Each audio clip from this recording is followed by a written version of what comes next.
И я хочу напомнить, мы быстро забываем то плохое. Я помню, как несколько лет назад поливали Атамбаева, как врага Кыргызстана, который за $1 отдал Газпром Кыргызстан, газосистему Кыргызстана, российскому Газпрому.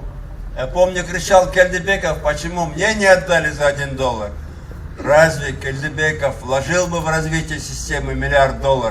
Он бы вложил бы только в развитие своей личной семьи. И я помню, как нам отключали газ. Или один Акджоловец, сегодня Берголовец кричит, зачем мы берем кредиты на дорогу альтернативную север-юг. Потому что он всю ночь не торчит на перевале Тюашу. Он сутками не стоит там. Он не водитель больше груза. Вчера он за пазухой у Бакиева сидел. Теперь они с Теребаевым, по-моему, там же сидят. Кричат против Конституции, против страны. Им не нужен свет в стране. Им не нужны наши дороги. Им не нужна наша страна.